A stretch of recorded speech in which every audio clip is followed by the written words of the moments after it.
Olá, pessoal, sejam muito bem-vindas a mais um devocional e hoje está um pouquinho diferente. Eu não vou fazer no nosso livro, não vou seguir no nosso livro, mas a partir dos próximos a gente volta para o livro. Hoje a gente vai ser ministrado por algo que o Senhor tem falado comigo. Inclusive ontem nós tivemos uma reunião de adoração, de clamor e eu ministrei sobre esse texto e eu queria trazer aqui para vocês também, porque eu acho que é tão crucial a gente entender algumas coisas que a gente vai conversar hoje e disso depende toda a nossa vida, para onde nós olhamos, o rumo que damos para ela. Então é algo tão profundo que o Senhor ministrou no meu coração e eu queria trazer para vocês. Mas antes, feche os seus olhos, se tem como, aí no seu lugar, e nós vamos conversar com o Pai.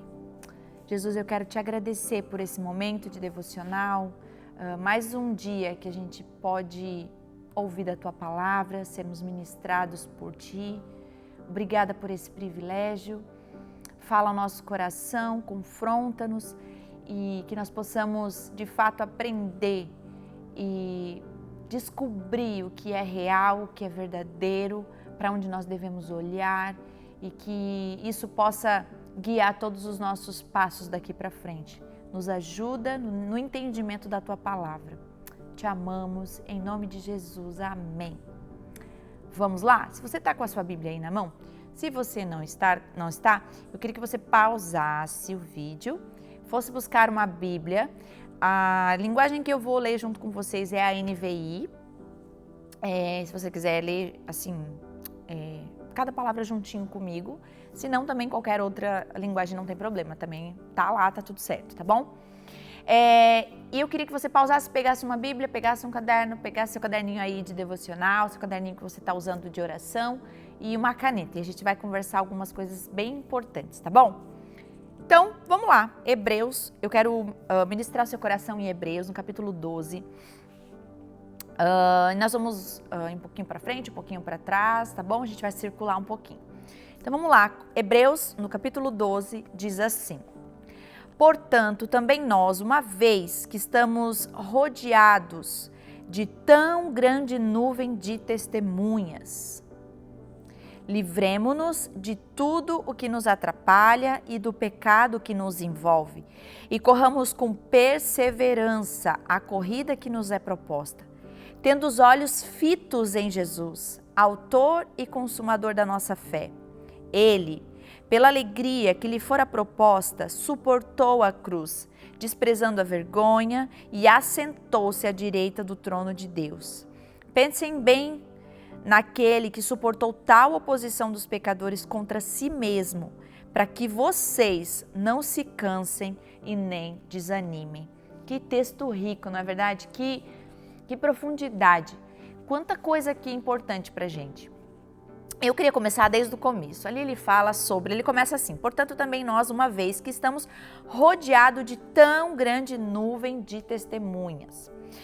E se a gente for voltar um pouquinho, esse é o capítulo 2, no capítulo 11, ali está uma lista de nomes de pessoas que fizeram parte da história e que o capítulo 12 traz como um exemplo a ser seguido, ou um exemplo a ser imitado, ou referências daquilo que ele traz como para onde olhar. Então eu vou chamar nosso tempo aqui, eu vou falar sobre 3 direções. A primeira delas, que esse texto no capítulo 12 nos leva a olhar, é olhe para trás. Ele fala sobre testemunhas que já viveram, pessoas que já passaram pelo que você e eu estamos passando, mas que foram aprovados, que foram até o final, que perseveraram. Então, esse é o primeiro sentido que nós vamos olhar, para trás. E quem é essas pessoas para olhar para trás? Além das pessoas que nós temos como referência na nossa vida, que passaram pela nossa história, nossos pais, nossos avós, se você tem pessoas que são referências de perseverança, de pessoas que foram até o fim, sabe? Quantos homens e mulheres nós conhecemos, podemos acompanhar de perto e que nós percebemos que foram até o final permanecendo em Jesus, cheios de falhas, cheios de pecados, mas que foram aprovados porque foram até o final, porque permaneceram, porque foram fiéis ao Senhor. E no capítulo 11 ele vai dizer sobre essas testemunhas. Se você não teve essas referências na sua vida, ele está dizendo aqui várias para você. Por exemplo, depois você pode olhar com calma, ler o capítulo todinho com calma, eu acho que vai ser muito legal para você. Mas ele fala sobre o início ali, o título da perícope, ou melhor, do capítulo todinho, é exemplos de fé. E aí ele fala, vai trazendo, por exemplo, eu vou pulando, tá? Vocês podem depois ler com calma. Pela fé, Abel ofereceu a Deus um sacrifício superior ao de Caim. Pela fé, ele foi reconhecido como justo quando Deus aprovou as suas ofertas. Embora esteja morto, por meio da fé ainda fala. Pela fé, Enoque foi arrebatado, de modo que não experimentou a morte.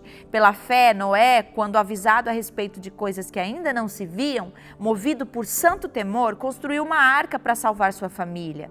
Pela fé, Abraão, quando foi chamado, obedeceu e dirigiu-se a um lugar que mais tarde receberia como herança.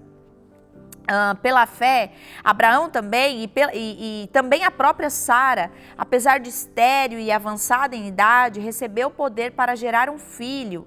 Enfim, e aí ele vai trazendo vários, ele fala de Jacó, ele fala de Moisés, ele fala de Isaac, ele fala de vários aqui, que são exemplos de pessoas que foram até o final, são exemplos de pessoas que andaram por meio da fé. E aí você olha para essas pessoas e você percebe, por exemplo, Moisés. Quanto foi falho, ou o quanto ele teve episódios de desconfiar do próprio Deus, de errar contra Deus. Sara, por exemplo, quando o anjo disse que ela engravidaria, que ela teria um filho, né, na idade avançada, e apesar de ser estéril, ela riu. Ela achou engraçado, meio que tipo assim... eu tenho certeza que não vai dar certo isso. Ela duvidou, mas mesmo assim trouxe, a palavra traz como exemplo de fé, de pessoas que em meio às falhas, em meio às desconfianças, em meio a tantas oscilações na vida com Deus, permaneceram e foram até o final. Então, o começo do texto do capítulo 12, ele fala sobre olhe para trás, sabe? Existem pessoas que talvez são como eu e você. Dias estão bem, dias estão mal, dias estão felizes, dias estão com falta de esperança, mas que não desistem da caminhada com Jesus. E sabe, só um parênteses que eu queria fazer aqui, às vezes a gente tem essa ideia de que homens, mulheres de Deus, sabe, principalmente essas que aparecem, que são, sei lá, estão na internet, que são pastores, mulheres de Deus, sabe? Às vezes a gente tem a percepção de que essas pessoas não oscilam na fé, de que essas pessoas não falham na vida do devocional ali, da rotina com Deus.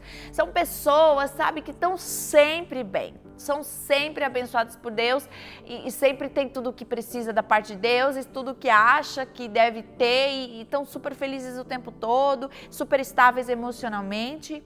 Isso não é uma verdade.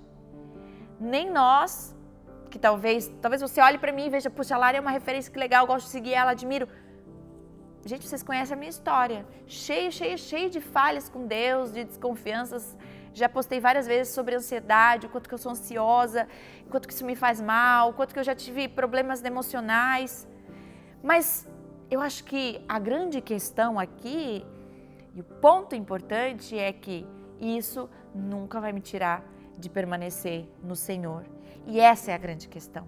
Quando o capítulo 12 começa dizendo olhe para trás, ele está dizendo não que você tem que ser perfeito ou que você vai copiar pessoas que nunca erraram, que nunca falharam com Deus, mas que em meio a tudo isso, dobra o seu joelho, volta para os caminhos do Senhor, permanece no mesmo lugar, é fiel até o fim. Então esse é o primeiro sentido que ele nos aponta. O segundo, ele diz, olhe para cima. Olha que interessante, ele diz, versículo 2 do capítulo 12, tendo os olhos fitos em Jesus, autor e consumador da nossa fé, ele, pela alegria que lhe fora proposta, suportou a cruz. Mantenha os olhos fitos em Jesus. Então ele diz, olhe para cima.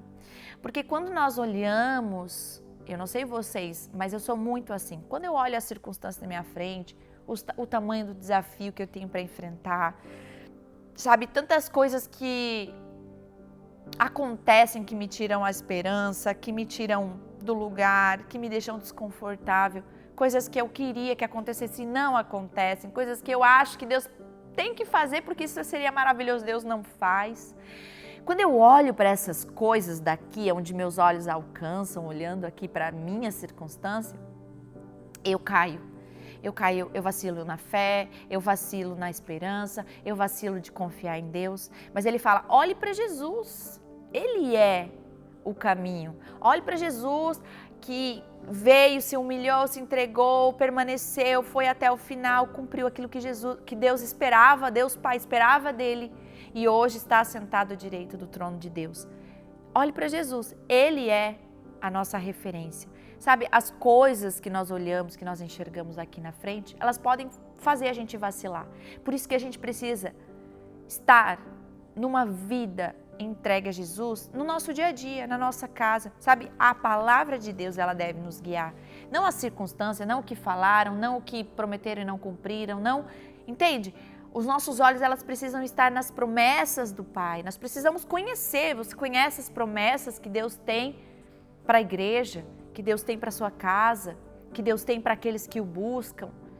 É nisso que nós devemos olhar. Então, primeira direção, olhe para trás. Segunda, olhe para Jesus. Conheça Jesus, conheça o que Ele pensa sobre você, quais são os caminhos que Deus tem pela frente. Isso é muito importante. E a terceira direção, que é onde ele continua, no segundo ponto ali do versículo 2. Ele, pela alegria que lhe fora proposta, suportou a cruz, desprezando a vergonha e assentou-se à direita do trono de Deus. Sabe, se a gente parar para analisar, Jesus, ele é 100% Deus, ele foi 100% homem aqui na terra e 100% Deus. Como é que isso é possível? Talvez na nossa cabecinha não entra, mas Jesus, ele sofreu como homem, como ser humano. Ele passou por tentações, ele foi tentado, ele teve dores. Jesus cresceu, Jesus trabalhou, Jesus viveu aqui, se relacionou com as pessoas, com a multidão, com os discípulos. Jesus tinha fome, Jesus tinha sede. E ao mesmo tempo Jesus era o próprio Deus. Como isso encaixa? A gente talvez não vai ter essa dimensão, né, na nossa mentalidade humana de pensar. Porém, uma das coisas que eu fiquei pensando sobre isso é que ele diz que ele suportou com alegria o que foi proposto pelo Pai, de morrer, de vir, ser humilhado, deixar o trono de glória, vir à terra, ser humilhado, morrer através da cruz, vencer a morte. Ele suportou esse processo alegria, por quê? Olha o que a palavra fala. Ele, pela alegria que lhe fora proposta, suportou a cruz, desprezando a vergonha e assentou-se à direita do trono de Deus. E aí é a terceira direção, olhe para frente. E esse para frente não é sobre as circunstâncias, como eu estava falando até agora, mas é sobre um prêmio que está lá na frente, é um prêmio futuro. É um prêmio que fala sobre a eternidade, é um prêmio que fala sobre aquilo que nós vamos receber como herança quando nós estivermos plenamente com Jesus. Esse é o prêmio que nós devemos alcançar, almejar, sonhar, imaginar, viver de acordo. Olhe para frente, esse é o prêmio que lhe foi proposto através da salvação. E isso determina todas as coisas da nossa forma de viver. Determina como eu vou conduzir a minha casa, determina as coisas até, por exemplo, que eu compro. Interessante, né? Determina as coisas com que eu vou sonhar, por exemplo, na minha faculdade, ou que eu vou sonhar com quais são os meus planos futuros. Você entender que o plano trata de um plano eterno. Então, você muda até a rota. Você muda o que você pensa, você muda como você se relaciona com as pessoas, você muda o que você tem corrido atrás. E a minha pergunta para você hoje, qual é o prêmio que você tem corrido atrás? Do que você tem corrido atrás? Que prêmio? É um prêmio profissional meramente? É um prêmio de constituir família porque isso me faz falta? É um prêmio de casar porque eu estou muito carente? É um prêmio... Enfim, qual é o prêmio? O que você está correndo atrás? E sabe por que essa resposta é muito importante? Porque dependendo da resposta você não vai suportar a corrida. Porque talvez você vai alcançar o prêmio e vai morrer ali mesmo. Morrer, talvez não fisicamente, mas acabou. Eu vou correr atrás de um prêmio eterno. Eu vou construir algo para alcançar esse prêmio eterno. Essa resposta sobre o que você tem corrido atrás, ela determina muita coisa aqui e faz a gente pensar. No que eu tenho canalizado todas as minhas energias, forças, fôlego, corrida? Do que eu tenho me desgastado? Sabe, a gente não pode mais perder tempo. Os dias estão se encurtando e agora, logo eu vou alcançar o prêmio. Em nome de Jesus. E eu anseio por isso. Maranata, né? Ora vem, Senhor Jesus. É isso que nosso coração clama. E o que a gente tem corrido atrás? É muito importante isso. É muito importante você responder isso. E esse é o desafio que eu tenho para você hoje. Eu queria que agora, nesse momento, estamos encerrando. Depois você pode meditar com mais calma, capítulo 11, capítulo 12, capítulo 13. Deixa eu até abrir aqui para vocês. Eu acho que é muito legal a gente terminar com isso. Deixa eu achar aqui novamente. No capítulo 10, tem algo também muito, muito valioso. Capítulo 10, versículo 32, ele diz assim: lembre-se dos primeiros dias depois que vocês foram iluminados, quando suportaram muita luta e muito sofrimento. Algumas vezes vocês foram expostos a insultos e tribulações. Em outras ocasiões, fizeram-se solidários com os que foram tratados, com que assim foram tratados. Vocês se compadeceram do que estavam na prisão, aceitaram alegremente o confisco dos seus próprios bens, pois sabiam que possuíam bens superiores e permanentes. Por isso, olha só que coisa mais linda. Por isso, não abram mão da confiança que vocês têm. Ela será ricamente recompensada.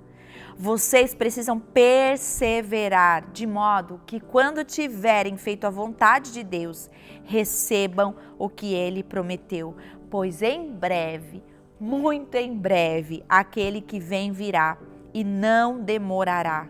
Mas o meu justo viverá pela fé. E se retroceder, não me agradarei dele.